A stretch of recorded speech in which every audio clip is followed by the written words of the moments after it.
ஓம் சாந்தி 12-1-2025 காலை முரளி அவ்யக்த Bapdada revise date 15-11-2003 Madhuban.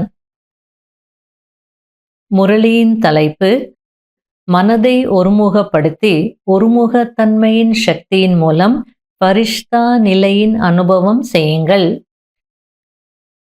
இன்று அனைத்து பொக்கிஷங்களின் எஜமானன் நாலாபுறங்களிலும் இருக்கின்ற தன்னுடைய நிரம்பி இருக்கும் குழந்தைகளை பார்த்து கொண்டிருக்கிறார்.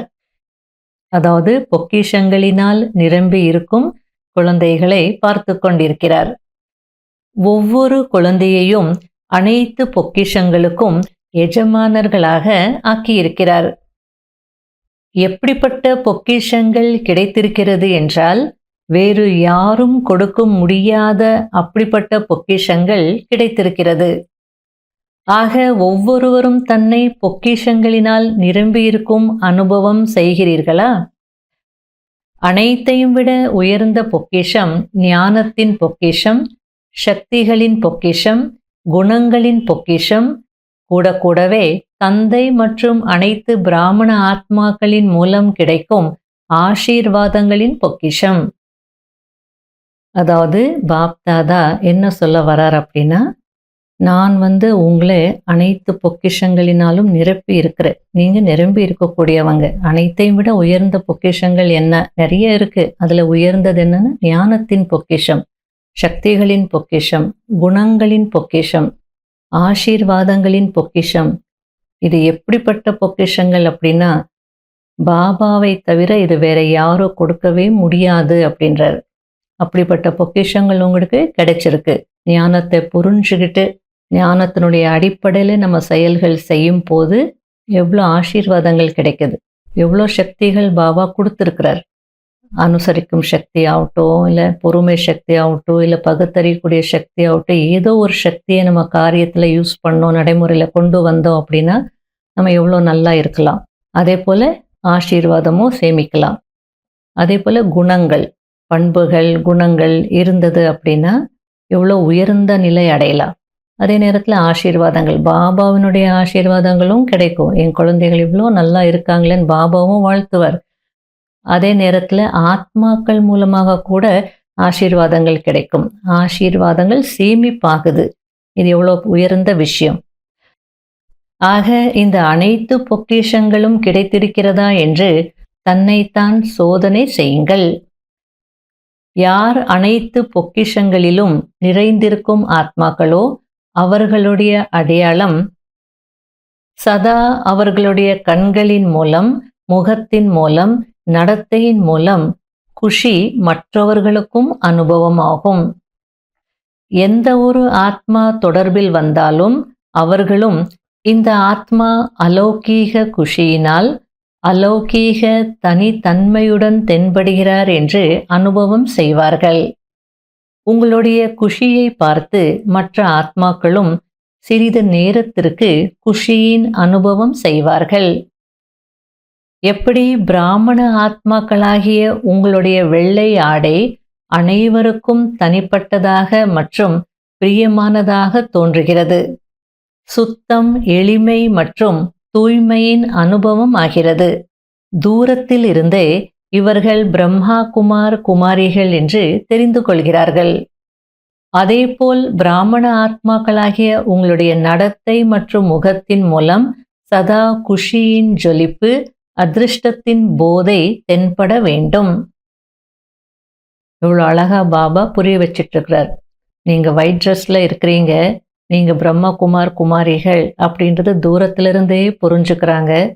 உங்க ட்ரெஸ்ஸே தனிப்பட்டதாக பிரியமானதாக இருக்கு. அவங்களுக்கு அந்த சுத்தத்தின் அனுபவம், எளிமையின் அனுபவம், தூய்மையின் அனுபவம் ஆகுது. உங்க ட்ரெஸ் மூலமா இப்படி அனுபவம் ஆகுது.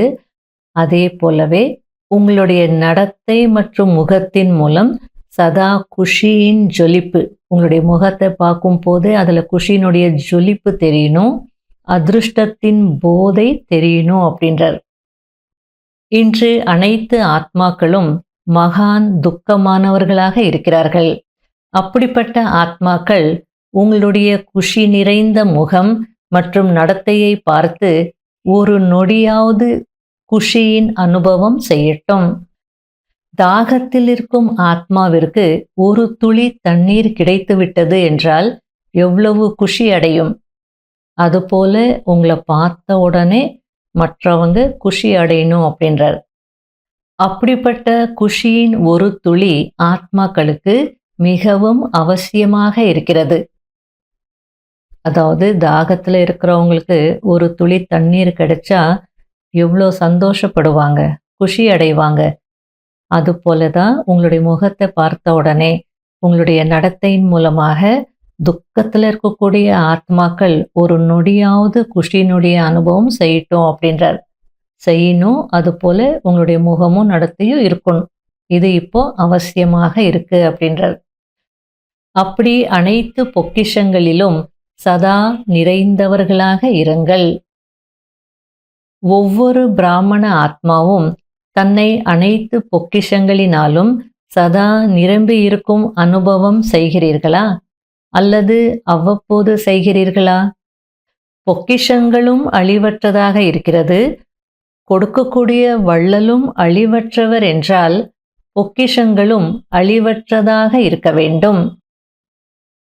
அதாவது பொக்கிஷங்களும் அழியாதது, கொடுக்கக்கூடிய வள்ளலும் அழிவற்றவர். அப்போ உங்ககிட்ட பொக்கிஷங்கள் சதா இருக்கணும், அழியாததாக இருக்கணும் அப்படின்றார். ஏனென்றால் அலௌகீக குஷி முழு கல்பத்திலும் பிராமணர்களாகிய உங்களுக்கு கிடைத்திருப்பது போல வேறு யாருக்கும் பிராப்தி ஆகுவதில்லை. இப்போதைய அலௌகீக குஷிதான் அரை கல்பத்திற்கு ஆஸ்தியின் ரூபத்தில் இருக்கும். ஆக அனைவரும் குஷியாக இருக்கிறீர்களா? இதற்கு அனைவரும் கைகளை உயர்த்தி விட்டீர்கள், நல்லது.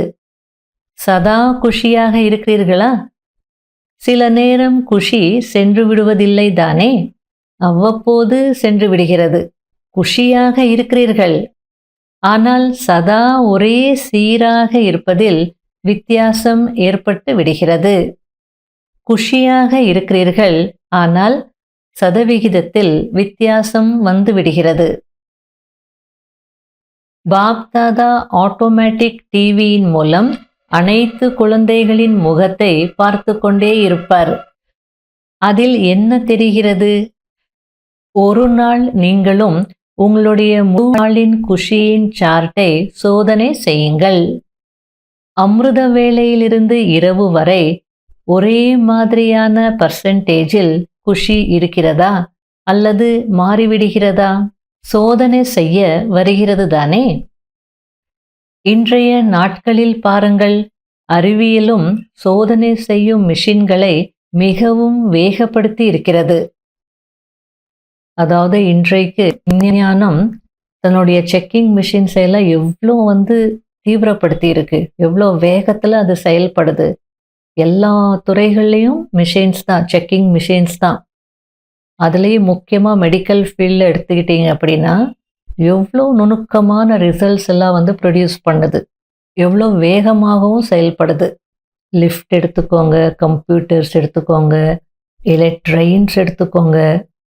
ஃபாரின்ல எல்லாம் ஃபாஸ்ட்டாக போகக்கூடிய ட்ரெயின்ஸ் 450 km/h 650 km/h போகக்கூடிய அந்த ஜெட் வேகத்தில் போகக்கூடிய ட்ரெயின்ஸ் எல்லாம் இருக்குது. அப்படி எல்லா துறைகள்லையும் மிகவும் வேகப்படுத்திருக்கு. அந்த மாதிரி மிஷின்ஸு, செக்கிங் மிஷின்ஸ் எல்லாம் கண்டுபிடிச்சிருக்காங்க.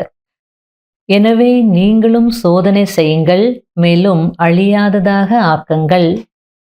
பாப் தாதாவும் அனைத்து குழந்தைகளின் நிகழ்கால முயற்சியை சோதனை செய்தார். அதாவது பாப் தாதா நம்ம என்ன முயற்சி செய்துட்ருக்குறோம் அப்படின்றது சோதனை செய்தார். அதனுடைய ரிசல்ட்டு சொல்கிறார். முயற்சி என்னவோ எல்லாரும் செய்துட்டு தான் இருக்கிறாங்க.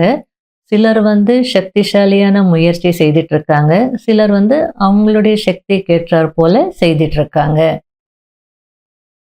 இன்று அனைத்து குழந்தைகளின் மனநிலையை பாப்தாதா சோதனை செய்தார்.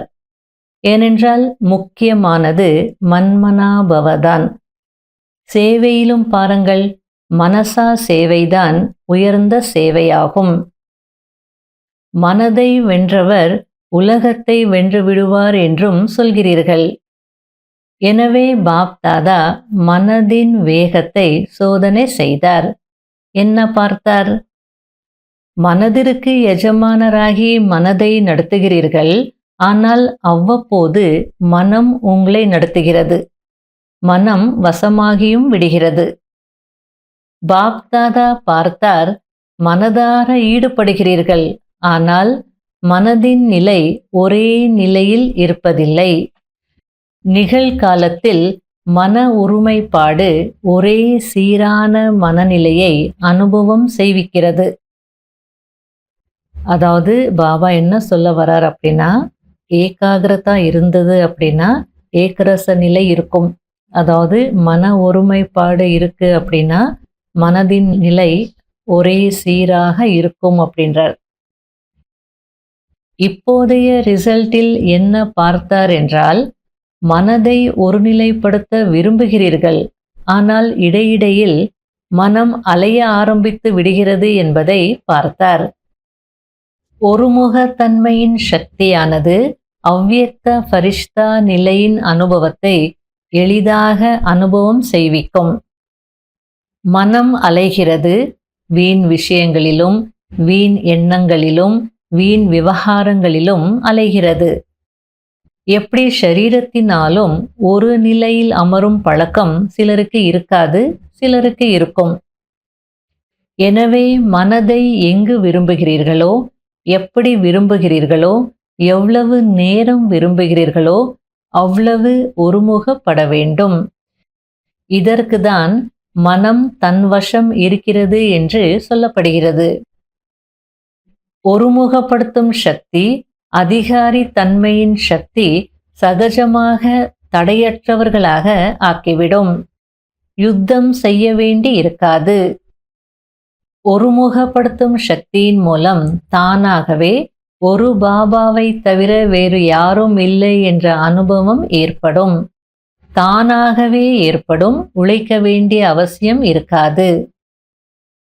ஒருமுகப்படுத்தும் சக்தியின் மூலம் தானாகவே ஏகரச ஃபரிஷ்தா ஸ்வரூபத்தின் அனுபவம் ஏற்படும். அதாவது ஒரே சீராக ஃபரிஷ்தா ஸ்வரூபத்தின் அனுபவமும் ஏற்படும் அப்படின்றார். அதாவது ஏகாகிரதாவின் சக்தி, ஒருமுகப்படுத்தக்கூடிய சக்தி இருந்ததுன்னா மனதை நீங்க எங்க விரும்புறீங்களோ, எப்படி விரும்புறீங்களோ, எவ்வளோ நேரம் விரும்புறீங்களோ அதே நிலையில நிறுத்த முடியும், ஒருமுகப்படுத்த முடியும். இந்த நிலை இருந்ததுன்னா மனம் உங்களுடைய வசம் இருக்குன்னு அர்த்தம். அப்போ இந்த ஒருமுகப்படுத்தக்கூடிய சக்தி அதிகாரி தன்மையின் சக்தி, நான் எஜமானன் அப்படின்னு உணர்த்தக்கூடிய சக்தி. ஏன்னா மனதிற்கு நான் எஜமானன், எங்க வேணுமோ எவ்வளோ நேரம் வேணுமோ அங்கே என்னால் நிறுத்த முடியும்னா என்ன அர்த்தம்? அந்த எஜமான தன்மை எமர்ஜ் ஆகும். அந்த எஜமான தன்மையின் சக்தி இருந்ததுன்னா சகஜமாகவே தடைகளை வென்றவர்களாக ஆயிடுவீங்க அப்படின்றார்.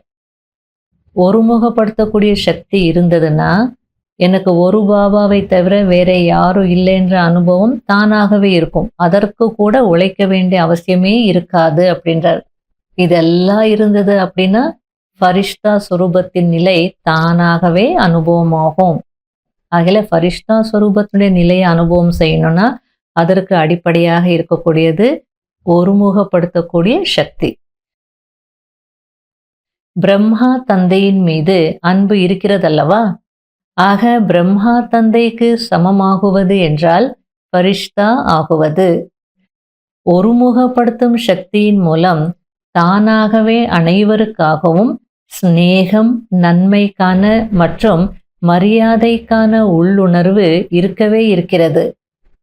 ஏனென்றால் ஒருமுகத்தன்மை என்றால் சுய மரியாதையின் நிலை, அதாவது ஸ்வமானத்தில் இருக்கக்கூடிய நிலை. ஃபரிஷ்தா நிலை சுய மரியாதையாகும். பிரம்மா பாபாவை பார்த்தீர்கள், வர்ணனையும் செய்கிறீர்கள். சம்பூர்ண நிலையின் நேரம் நெருக்கத்தில் வரும்போது என்ன பார்த்தீர்கள்? அதாவது நீங்க பிரம்மா பாபாவை பார்த்திருக்கிறீங்க, அதை பற்றி வர்ணனையும் செய்றீங்க. எப்போ பிரம்மா பாபா அவருடைய சம்பூர்ண நிலையின் அருகில் இருந்தாரோ அப்ப என்ன பார்த்தீங்க அப்படின்னு ஞாபகப்படுத்துறார். தாதிமார்களே கேட்கிறார், சாக்காரத்துல நீங்க பார்த்தீங்க தானே, அப்ப என்ன பார்த்தீங்க? அதாவது போகும் போதும் வரும் போதும் ஃபரிஷ்தா ரூபம், தேக உணர்வு இல்லாத நிலை, இதை தானே பார்த்தீங்க? தேகத்தின் ஃபீலிங் வந்ததா? எதிரில் சென்று கொண்டிருக்கும் போது தேகம் தெரிந்ததா அல்லது ஃபரிஷ்தா ரூபம் அனுபவமானதா? காரியங்கள் செய்து கொண்டே, உரையாடல் செய்து கொண்டே, டைரக்ஷன்ஸ் கொடுத்து கொண்டே, ஊக்க உற்சாகம் அதிகப்படுத்தி கொண்டே, தேகத்திலிருந்து விடுபட்ட சூக்ஷ்ம பிரகாச ரூபத்தின் அனுபவம் செய்தீர்கள். பிரம்மா பாபா உரையாடல் செய்து கொண்டிருந்தாலும் இங்கு அவர் இல்லை, பார்த்து கொண்டிருக்கிறார். ஆனால் பார்வை அலௌகீகமாக இருந்தது, ஸ்தூல பார்வை இருக்கவில்லை என்று சொல்கிறீர்கள் தானே? இதுபோல் தேக உணர்விலிருந்து விடுபட்டு இருக்க வேண்டும். மற்றவர்களும் தேக உணர்வில் வரக்கூடாது. விடுபட்ட ரூபம் தெரிய வேண்டும். இதற்குதான் தேகத்தில் இருந்தாலும் ஃபரிஷ்தா ரூபம் என்று சொல்லப்படுகிறது. அதாவது ஃபரிஷ்தா ஸ்வரூபம் அப்படின்னா தனக்கும் தேக உணர்வு இருக்காது. தன்னை யார் பார்த்தாலும் அவங்களும் தேக உணர்வுல வரக்கூடாது. அந்த மாதிரியான ஒரு நிலை நம்ம அடையணும். பிரம்மா பாபா மீது அன்பு இருக்குன்னா அவருக்கு அந்த நிலை இருந்தது. ஆகையில நீங்களும் அந்த நிலையை அடையணும் அப்படின்றார். உள் உணர்விலும் பார்வையிலும் செயலிலும் ஒவ்வொரு விஷயத்திலும் விடுபட்ட தன்மை அனுபவம் ஆக வேண்டும். இவர் உரையாடி கொண்டிருக்கிறார், ஆனால் விடுபட்ட நிலையில் அன்பான நிலையில் என்று தோன்ற வேண்டும். மிகவும் அன்பான நிலையில் பேசுகிறார் என்று தோன்ற வேண்டும். அதாவது ஆன்மீக அன்பு அனுபவம் ஆக வேண்டும். அதாவது அன்பாக பேசுறது அப்படின்னா பற்றுல வந்துடக்கூடாது, தேக உணர்வுல யாரும் வந்துடக்கூடாது. அதனால அன்பாக தோன்ற வேண்டும் அப்படின்னா அந்த ஆன்மீக அன்பு தோணணும் அப்படின்றார். இப்படிப்பட்ட ஃபரிஷ்தா நிலையின் அனுபவம் தானும் செய்ய வேண்டும், மற்றவர்களுக்கும் செய்விக்க வேண்டும். ஏனென்றால் ஃபரிஷ்தா ஆகாமல் தேவதையாக முடியாது. ஃபரிஷ்தாவிலிருந்து தேவதை ஆக நம்பர் 1 பிரம்மா பாபாவின் ஆத்மா கண்கூடாக சாகார ரூபத்திலும் ஃபரிஷ்தா வாழ்க்கையின் அனுபவம் செய்ய வைத்தார். மேலும் ஃபரிஷ்தா ஸ்வரூபம் ஆகிவிட்டார். அனுபவமும் செய்ய வைத்தாரு, அதே நேரத்தில் அவரும் ஃபரிஷ்தா ஆயிட்டார். அந்த ஃபரிஷ்தா ஸ்வரூபத்துடன் தான் நீங்கள் அனைவரும் கூட ஃபரிஷ்தாவாகி பரந்தாமம் செல்ல வேண்டும். அதற்கு மனதின் ஒருமுக தன்மையின் மீது கவனம் கொடுங்கள். கட்டளைப்படி மனதை நடத்துங்கள். செய்ய வேண்டும் என்றால் மனதின் மூலம் செயல்கள் செய்யுங்கள். செய்ய வேண்டாம் என்று நினைக்கிறீர்கள், ஆனால் செய் என்று மனம் சொல்கிறது என்றால் இது அதிகாரி நிலை அல்ல. இப்போது நிறைய குழந்தைகள் விரும்பவில்லை, ஆனால் நடந்துவிட்டது என்று சொல்கிறீர்கள். யோசிக்கவில்லை, ஆனால் நடந்துவிட்டது. செய்யக்கூடாது, ஆனால் நடந்துவிடுகிறது என்று சொல்கிறீர்கள். இது மனதிற்கு வசமாகி இருக்கும் நிலையாகும். ஆகப்பட்ட மனநிலை பிடிக்கவில்லை தானே? பிரம்மா பாபாவை பின்பற்றுங்கள். பிரம்மா பாபாவை பார்த்தீர்கள். எதிரில் நின்றிருந்தாலும் என்ன அனுபவம் ஏற்பட்டது? ஃபரிஷ்தா நின்று கொண்டிருக்கிறார், ஃபரிஷ்தா திருஷ்டி கொடுத்து கொண்டிருக்கிறார் என்று அனுபவம் ஆனதல்லவா? ஆக மனதை ஒருமுகப்படுத்தும் சக்தி சகஜமாக ஃபரிஷ்தாவாக ஆக்கிவிடும். பிரம்மா பாபாவும் குழந்தைகளுக்கு சமம் ஆகுங்கள் என்று இதைதான் கூறுகிறார். சிவ் பாபா நிராகாரர் ஆகுங்கள் என்று கூறுகிறார். பிரம்மா பாபா ஃபரிஷ்தா ஆகுங்கள் என்று கூறுகிறார். ஆக என்ன புரிந்து கொண்டீர்கள்? ரிசல்ட்டில் என்ன பார்த்தார்? மன ஒருமைப்பாடு குறைவாக இருக்கிறது. அதாவது பாபா சொன்னார் இல்லையா, உங்களுடைய ஒரு நாளின் சார்ட்டை நான் பார்த்தேன் அப்படின்ட்டு, அதனுடைய ரிசல்ட் சொல்லிட்டு இருக்கார். மன ஒருமைப்பாடு மிகவும் குறைவாக இருக்கிறதுன்றார். இடையிடையில் மனம் அதிகமாக அலைப்பாய்கிறது. எங்கு செல்லக்கூடாதோ அங்கு செல்கிறது என்றால் அதை என்னவென்று சொல்வார்கள்? அலைகிறது என்றுதானே சொல்வார்கள். எனவே ஒருமுகத்தன்மையின் சக்தியை அதிகப்படுத்துங்கள். அதிகாரி என்ற சீட்டில் செட்டாகி இருங்கள். செட்டாகி இருந்தால் அப்செட் ஆக மாட்டீர்கள். செட் ஆகவில்லை என்றால் அப்செட் ஆகுவீர்கள். எனவே விதவிதமான உயர்ந்த நிலைகள் என்ற சீட்டில் செட்டாகி இருங்கள். அதாவது உங்களுடைய ஸ்வமான் அல்லது சுயமரியாதை என்ற சீட்ல செட்டாகி இருங்க அப்படின்றார். இதற்கு தான் ஒருமுகப்படுத்தும் சக்தி என்று சொல்லப்படுகிறது. சரிதானே? பிரம்மா பாபாவின் மீது அன்பு இருக்கிறதல்லவா? எவ்வளவு அன்பு இருக்கிறது? எவ்வளவு இருக்கிறது? நிறைய அன்பு இருக்கிறது. அப்போ அன்பிற்கு கைமாறாக பாபாவிற்கு என்ன கொடுத்தீர்கள்? பாபாவிற்கும் அன்பு இருக்கிறது. எனவேதான் உங்களுக்கும் அன்பு இருக்கிறது. ஆக கைமாறு என்ன செய்தீர்கள்? அதாவது பாபா மீது அன்பு இருக்குன்னு சொல்றீங்களே, அன்பு இருக்குன்னா அந்த அன்பிற்கு ரிட்டர்ன் என்ன கொடுத்தீங்க அப்படின்னு கேட்குறார். பெருசா நீங்க எதுவும் கொடுக்க வேண்டிய அவசியம் இல்லை, எனக்கு சமமாக மாறுங்க, சமமாகங்க போதும் அப்படின்றார். சமமாக வேண்டும், இதுதான் கைமாறு கொடுப்பது. நல்லது. டபுள் ஃபாரினர்ஸும் வந்திருக்கிறார்கள். நன்றாக இருக்கிறது. டபுள் ஃபாரினர்ஸ்களினால் மதுபனமும் அலங்காரமானதாக ஆகிவிடுகிறது. அதாவது அழகா இருக்குது. டபுள் ஃபாரினர்ஸ் எல்லாம் வரும்போது, எல்லா நாடுகளிலிருந்து வரும்போது ஒரு பூச்செண்டு மாதிரி ரொம்ப அழகா இருக்கு. விதவிதமான ஆத்மாக்களுடைய பூச்செண்டு. இன்டர்நேஷனல் ஆகிவிடுகிறது அல்லவா? பாருங்கள், மதுபனத்தில் விங் சர்வீஸ் நடக்கிறது. இதன் மூலம் பாபாவின் செய்தி நாலாபுறங்களிலும் பரவுகிறது.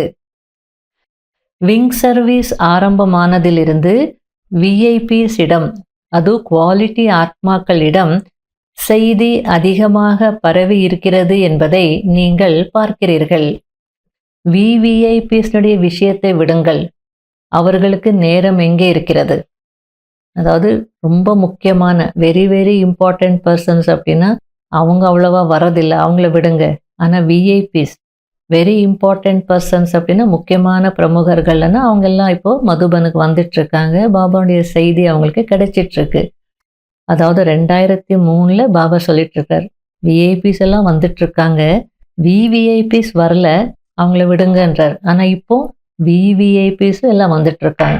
அதுக்கெல்லாம் காரணம் விங் சர்வீஸ் தான். வேறு பெரிய பெரிய நிகழ்ச்சிகள் செய்திருக்கிறீர்கள். அதன் மூலமாகவும் ஓசை பரவி இருக்கிறது. அதாவது செய்தி பரவி இருக்கிறது.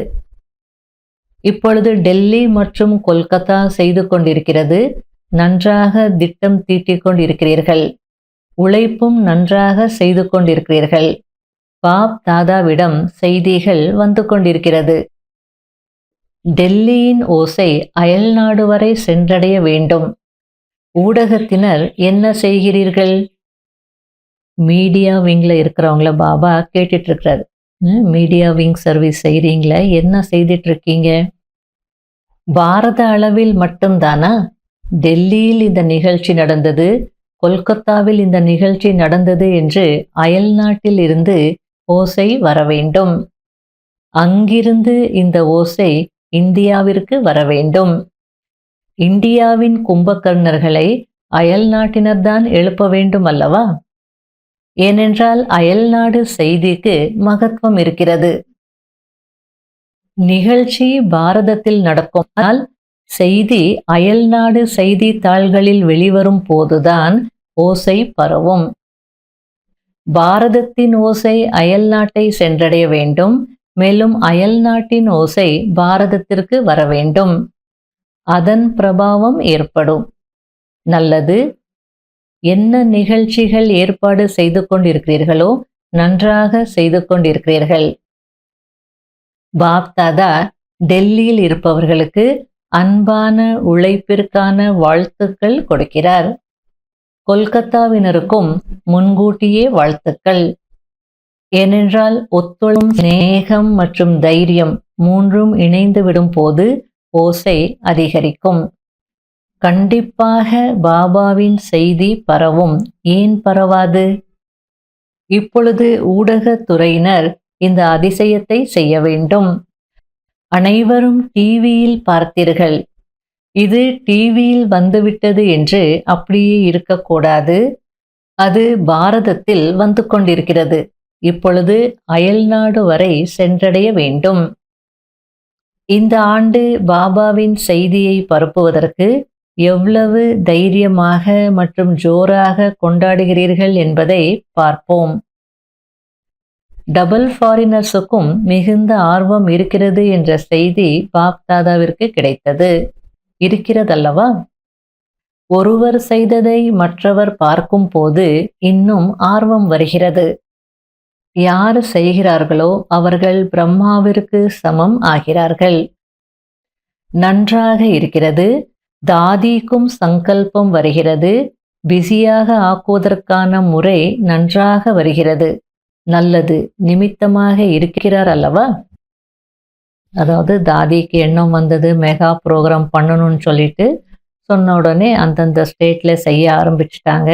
அதுக்கு பாப் தாதா தாதியை பாராட்டிட்டு இருக்காங்க, பிரகாஷ்மணி தாதியை. தாதிக்கு சங்கல்பம் வருதுன்னா நல்லது தானே, அதனால எல்லாரும் பிஸியாக இருப்பாங்க. அது மட்டும் இல்லை, நிமித்தமாக இருக்கிறாங்க அப்படின்னா செய்ய வைக்கணும், பாக்கியத்தை உருவாக்கணும் இல்லையா அப்படின்றார். நல்லது. அனைவரும் பறக்கும் கலையில் இருக்கிறீர்களா? பறக்கும் கலை வேகமாக செல்லும் கலையாகும். நடக்கும் கலை, ஏறும் கலை என்பது வேகமாக செல்லும் கலை அல்ல. பறக்கும் கலை ஃபாஸ்டாகவும் இருக்கிறது, மேலும் ஃபர்ஸ்டில் கொண்டு வரக்கூடியதாகவும் இருக்கிறது. நல்லது. தாய்மார்கள் வீரர்கள். தாய்மார்கள் தங்களைப் போலவே இருக்கக்கூடியவர்களை எழுப்புங்கள். குறைந்தபட்சம் தாய்மார்கள் யாரும் புகார் கொடுப்பவர்களாக இருந்துவிடக் கூடாது. அதாவது அதர்குமார்ஸ் பிஸியா இருப்பாங்க, சம்பாதிக்கணும், வேலைக்கு போகணும் அல்லது வியாபாரம் தொழில் செய்யணும், அவங்களுக்கு நேரம் கிடைக்காது. தாய்மார்கள் குறைந்தபட்சம் உங்களை போல இருக்கக்கூடிய தாய்மார்களுக்கும் ஞானம் கொடுத்துருங்க. நாளைக்கு யாருமே பழி சொல்லக்கூடாது, புகார் செய்யக்கூடாது, எனக்கு கிடைக்கலன்னு சொல்லிட்டு அப்படின்னு. தாய்மார்களின் எண்ணிக்கை சதா அதிகமாக இருக்கிறது. பாப் தாதாவிற்கு குஷி ஏற்படுகிறது. மேலும் இந்த முறை அனைவரின் எண்ணிக்கையும் நன்றாக இருக்கிறது. குமார்ஸும் அதிக எண்ணிக்கையில் வந்திருக்கிறார்கள். குமார்ஸும் தன்னை போலவே இருக்கக்கூடிய குமார்ஸை எழுப்புங்கள். நன்றாக இருக்கிறது. குமாரர்கள் இந்த அதிசயம் செய்து காட்டுங்கள். கனவிலும் கூட தூய்மையின் பரிபக்குவம் இருக்க வேண்டும். இந்த அதிசயத்தை செய்து காட்டுங்க அப்படின்றார். பாப் தாதா உலகத்தினருக்கு சவால் விட்டு சொல்ல வேண்டும். பிரம்மா குமார்ஸ், யூத் குமார்ஸ், டபுள் குமார்ஸ் அல்லவா? பிரம்மா குமாராகவும் இருக்கிறீர்கள் மற்றும் ஷரீரத்தினாலும் குமாரர்களாக இருக்கிறீர்கள். எனவே தூய்மையின் டெஃபினிஷன் நடைமுறையிலும் இருக்க வேண்டும். உங்களுடைய தூய்மையை சோதிக்கலாமா? கட்டளை இடலாமா? ஆர்டர் செய்யவா? இதில் கை உயர்த்தவில்லை. சோதிப்பதற்கு மிஷின் இருக்கிறது. கனவுல வர்றது யாருக்கு தெரிய போகுது அப்படின்னு நினைச்சிடாதீங்க. சூக்ஷ்ம மிஷின் இருக்கு என்கிட்ட, எல்லாம் தெரிஞ்சிடுது அப்படின்றார். ஆகையால் கனவில் கூட தூய்மையற்ற தன்மை இருக்கக்கூடாது. அதாவது தூய்மையற்ற தன்மைக்கு வருவதற்கு தைரியமே இருக்கக்கூடாது அப்படின்றார். அந்த அளவுக்கு பக்காவான குமார்ஸாக இருக்கணும் அப்படின்றார். குமாரிகளும் இதுபோல் ஆக வேண்டும். குமாரி என்றால் பூஜைக்குரிய தூய்மையான குமாரி. குமாரர்கள் மற்றும் குமாரிகள் பாப் தாதாவிடம் உறுதிமொழி செய்ய வேண்டும். அதாவது நாங்கள் அனைவரும் அந்த அளவிற்கு தூய்மையாக இருக்கிறோம், கனவிலும் கூட சங்கல்பம் வர முடியாது என்று உறுதிமொழி செய்ய வேண்டும். அப்போது குமாரர்கள் மற்றும் குமாரிகளுக்கு தூய்மைக்கான விழா கொண்டாடப்படும். இப்பொழுது கொஞ்சம் கொஞ்சம் தூய்மையற்ற தன்மை இருக்கிறது. அதை பாப்தாதா அறிவார். எவ்வளவு தூய்மையாக இருக்க வேண்டும் என்றால், தூய்மையற்ற தன்மை என்னவென்றே அறியாதவராக இருக்க வேண்டும். ஏனென்றால் புது பிறவி எடுத்திருக்கிறீர்கள் அல்லவா? தூய்மையற்ற தன்மை என்பது உங்களுடைய கடந்த காலத்தின் விஷயமாகும். இறந்து பிறந்திருக்கிறீர்கள். உங்களுடைய ஜன்மமே பிரம்மா வாய் மூலம் கிடைத்த தூய்மையான ஜன்மமாக இருக்கிறது. எனவே தூய்மையான ஜன்மத்தின் மரியாதையும் மிகவும் அவசியமானதாக இருக்கிறது. குமாரர்கள் குமாரிகள் இந்த கொடியை பறக்கவிட வேண்டும். அதாவது தூய்மையாக இருக்கிறோம், தூய்மையான சம்ஸ்காரத்தை உலகத்தில் பரப்புவோம் என்று முழக்கம் ஏற்பட வேண்டும். குமாரிகள் கேட்டீர்கள் தானே? பாருங்கள், குமாரிகள் எத்தனை பேர் இருக்கிறீர்கள்? இப்பொழுது இந்த ஓசை குமாரிகள் பரப்புவார்களா அல்லது குமாரர்களா பார்ப்போம். பிரம்மா பாபாவை பின்பற்றுங்கள். தூய்மையற்ற தன்மையின் பெயர் அடையாளம் இருக்கக்கூடாது. பிராமண வாழ்க்கை என்றால் இதுதான். தாய்மார்களிடமும் பற்று இருக்கிறது என்றால் அதுவும் அப்பவித்திர தன்மையாகும். தாய்மார்களும் பிராமணர்கள் அல்லவா? எனவே தாய்மார்களிடமும் குமாரிகளிடமும் குமாரர்களிடமும் சகோதரர்களிடமும் தூய்மையற்ற தன்மை இருக்கக்கூடாது. பிராமணன் என்றாலே தூய்மையான ஆத்மா. எனவே தூய்மையற்ற காரியம் ஒருவேளை நடந்து விடுகிறது என்றால் அது மிக பெரிய பாவம் ஆகிவிடும். அந்த பாவத்திற்கான தண்டனையும் மிக கடுமையானதாக இருக்கும். அதெல்லாம் நடக்கத்தான் செய்யும், கொஞ்சம் கொஞ்சம் இருக்கத்தான் செய்யும் என்று அப்படி நினைக்காதீர்கள். இதுதான் முதல் பாடமாகும். தூய்மைதான் உங்களுடைய புதுமை தன்மையாகும். அதாவது புது ஜென்மம் எடுத்திருக்கீங்கன்னா அந்த ஜென்மத்தில் அவ்வளோ தூய்மையா இருக்கணும். இந்த ஜென்மத்தின் புதுமையே இதுதான் அப்படின்றார். அதனால ஒரேடியாக மாறிடுவோமா? கொஞ்சம் கொஞ்சம் இருக்கதான் செய்யும், அப்பவித்திரத்தா இருக்கும்னு நினைக்காதீங்க. அப்படி இருந்ததுன்னா அதுக்கான தண்டனையும் ரொம்ப பயங்கரமானதாக இருக்கும் அப்படின்றார். பிரம்மா பாபா எவ்வளவு திட்டு வாங்கினார், எவ்வளோ நிந்தனைகள் கிடைச்சது. அதற்கு காரணம் என்ன? தூய்மைதான். சமுதாயமே அகேன்ஸ்ட் ஆயிட்டாங்க, அப்போஸ் பண்ணாங்க. எல்லாரும் ரிக்வெஸ்ட் பண்ணாங்க, நீங்க சொல்றதெல்லாம் நல்லதுதான், எல்லாம் ஓகேயா இருக்கு, இந்த பிரம்மச்சரியத்தை மட்டும் சொல்லாதீங்க, அப்போ கூட்டமும் நிறைய வரும், பிரச்சனைகளும் இருக்காது, யாரும் அப்போஸ் பண்ண மாட்டாங்கன்னு சொல்லி சில வெல்விஷர்ஸ் பிரம்மா பாபாவுக்கு ரிக்வெஸ்ட் பண்ணாங்க. ஆனாலும் பிரம்மா பாபா என்ன சொன்னார் தெரியுமா? எனக்கு ஒன்றும் செம்மறி ஆடுகள் வேண்டாம், சிங்கம் போல புலி போல செய்து காட்டக்கூடியவங்க தான் வேணும். இது பரமாத்மாவின் கட்டளை, அவர் என்ன சொல்றாரோ அதுதான் நான் சொல்றேன், இதுல நான் சொல்றதுக்கு எதுவுமே இல்லை அப்படின்னார். அப்போ தூய்மைக்கு எத்தனை பிரச்சனைகள் வந்தது. அதுல உறுதியாக நின்று இயக்கத்தை உருவாக்கினார். அதுக்கப்புறம் தாதிமார்களும் கடைபிடிச்சு இதுவரைக்கும் இந்த இயக்கத்தை கொண்டு வந்திருக்காங்க. ஆகையால ரொம்ப சாதாரணமாக என்ன பண்றது, நடந்து விட்டது அப்படிலாம் சொல்லாதீங்க அப்படின்றார். என்ன செய்யறது, நடந்து விட்டது அப்படின்னா விடுபட்டுடுவீங்களா? இப்படி சொல்லிட்டே கவனக்குறைவாக இருக்காதீங்க. அதுவும் இந்த விஷயத்துல கவனக்குறைவானவர்களாக இருக்காதீங்க. எந்த பிராமணராக இருந்தாலும் சரி, சரண்டராக இருந்தாலும் சரி, சேவாதாரியாக இருந்தாலும் சரி, இல்லறத்தில் இருக்கக்கூடியவர்களாக இருந்தாலும் சரி, இந்த விஷயத்தில் தர்மராஜும் விடமாட்டார். பிரம்மா தந்தையும் தர்மராஜருக்கு துணையாக இருப்பார். ஆகையால் குமார் குமாரிகள் எங்கிருந்தாலும், மதுபனத்தில் இருந்தாலும் சரி, சேவை நிலையத்தில் இருந்தாலும் சரி, இந்த தூய்மையற்ற தன்மையின் அடி விழக்கூடாது. அதாவது சங்கல்பத்திலும் அடிபடக்கூடாது. ஏனென்றால் இது மிக பெரிய அடியாகும். தூய்மையான மனதுடன் இருங்கள், தூய்மையான உடலுடன் இருங்கள் என்று பாட்டு பாடுகிறீர்கள் தானே? ஆக மனம் தூய்மையாக இருந்தது என்றால் வாழ்க்கையும் தூய்மையாக இருக்கும். ஆகையால் இதில் லேசாக இருந்து விடாதீர்கள். கொஞ்சம் இருந்து விட்டால் என்ன என்று நினைக்காதீர்கள். இது கொஞ்சம் அல்ல, அதிகமாகவே ஆகிவிடும். பாப் தாதா அஃபிஷியல் சமிகை கொடுத்து கொண்டிருக்கிறார். அதாவது அதிகாரபூர்வமாக எச்சரித்து கொண்டிருக்கிறார். இப்பொழுதும் தன்னை மாற்றிக்கொள்ளவில்லை என்றால் பிறகு தண்டனையிலிருந்து தப்பிக்க முடியாது. இதற்கான கணக்கு வழக்கை மிக நன்றாகவே பார்ப்போம்.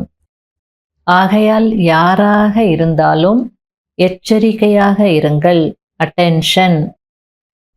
அதாவது கொஞ்சம் இருக்கு, தூய்மையற்ற தன்மை அப்படின்னா பாபா விட்டுட மாட்டாரு. கடைசியில கண்டிப்பா கணக்கு பார்ப்பாரு. அவங்க யாரா இருந்தாலும் சரி. ஆகையில கவனமா இருங்க, இப்போவே எச்சரிக்கிறேன் அப்படின்றார். கேட்டீர்களா? அனைவரும் கவனமாக கேட்டீர்கள் தானே? 2 காதுகளும் திறந்து கேளுங்கள். உள்ளுணர்விலும் டச் செய்யக்கூடாது, பார்வையிலும் டச் செய்யக்கூடாது. எண்ணத்தில் இல்லை என்றால் பிறகு உள்ளுணர்வில் பார்வையில் எப்படி இருக்கும்? இருக்காது இல்லையா? ஏனென்றால் நிரம்பிய நிலை அடைவதற்கான நேரம், முற்றிலும் தூய்மையாக ஆகுவதற்கான நேரம் நெருங்கிக் கொண்டிருக்கிறது. அதில் இந்த விஷயங்கள் வெள்ளை காகிதத்தில் கருப்பு கரையாக இருக்கும். அதாவது நான் பிரம்மச்சரியத்தை கடைபிடிக்கிறேன், தூய்மையாக இருக்கிறேன், சில நேரத்தில் பார்வை மாறுது அல்லது உள்ளுணர்வு மாறுது, இல்லை கனவுல வருது அப்பவித்ரதா அப்படின்னா அது எப்படி இருக்குதுன்னா வெள்ளை காகிதத்துல கருப்பு கரை அல்லது கருப்பு புள்ளி ஏற்பட்டதுன்னா எப்படி இருக்கும்? அதனால கவனமா இருங்க அப்படின்றார். நல்லது. எங்கெங்கெல்லாம் வந்திருக்கிறீர்களோ வந்திருக்கும் அனைத்து குழந்தைகளுக்கும் வாழ்த்துக்கள். நல்லது. மனதை கட்டளைப்படி நடத்துங்கள். நொடியில் எங்கு விரும்புகிறீர்களோ அங்கு மனம் ஈடுபட வேண்டும், நிலைத்துவிட வேண்டும். இந்த பயிற்சி செய்யுங்கள். நல்லது. பல இடங்களில் குழந்தைகள் கேட்டுக்கொண்டிருக்கிறார்கள், நினைவும் செய்து கொண்டிருக்கிறார்கள். அறிவியல் சாதனங்கள் உண்மையில் குழந்தைகளாகிய உங்களுக்கு சுகம் கொடுக்கிறது என்பதை கேட்டு மகிழ்ச்சியும் அடைந்து கொண்டிருக்கிறார்கள்.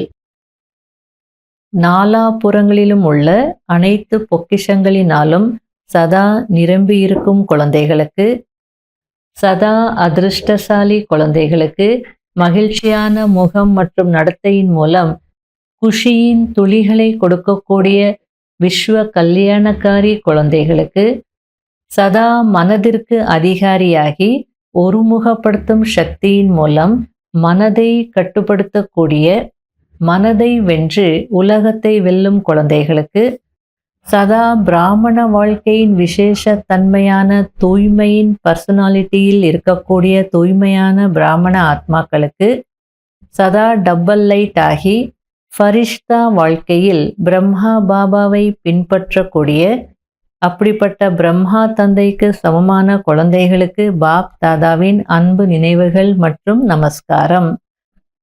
நாலாபுறங்களிலும் கேட்டுக்கொண்டிருக்கும், நினைவு செய்து கொண்டிருக்கும் அனைத்து குழந்தைகளுக்கும் மிக மிக உள்ளத்தின் ஆசீர்வாதங்களுடன் அன்பு நினைவுகள்.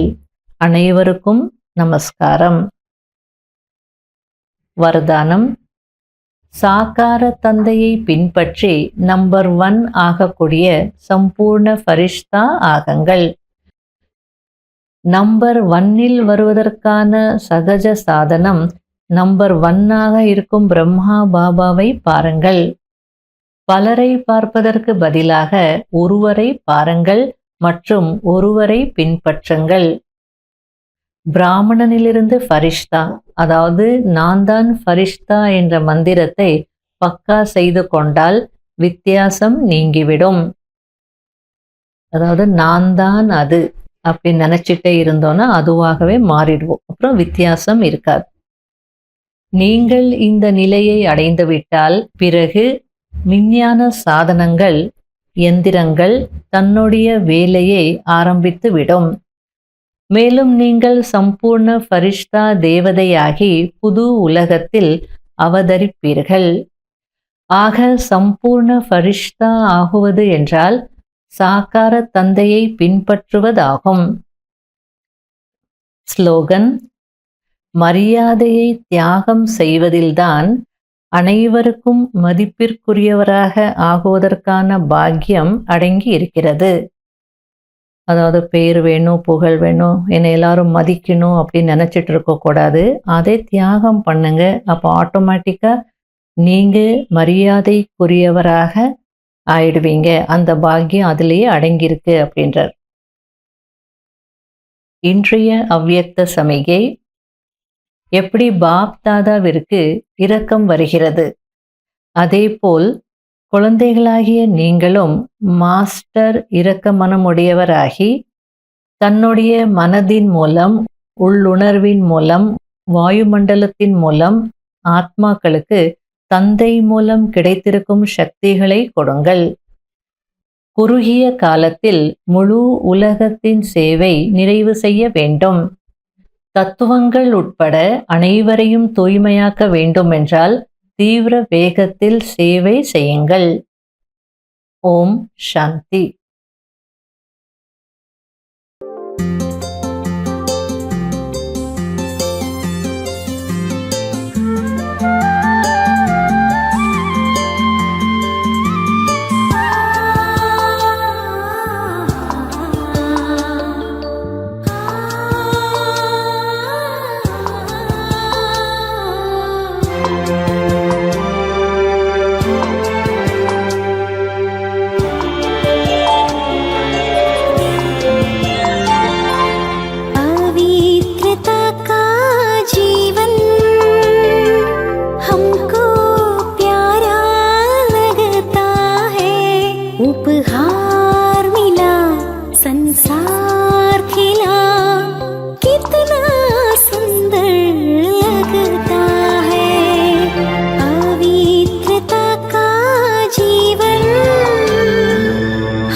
से हो कोई मुश्किल पल में आसान हो जाए।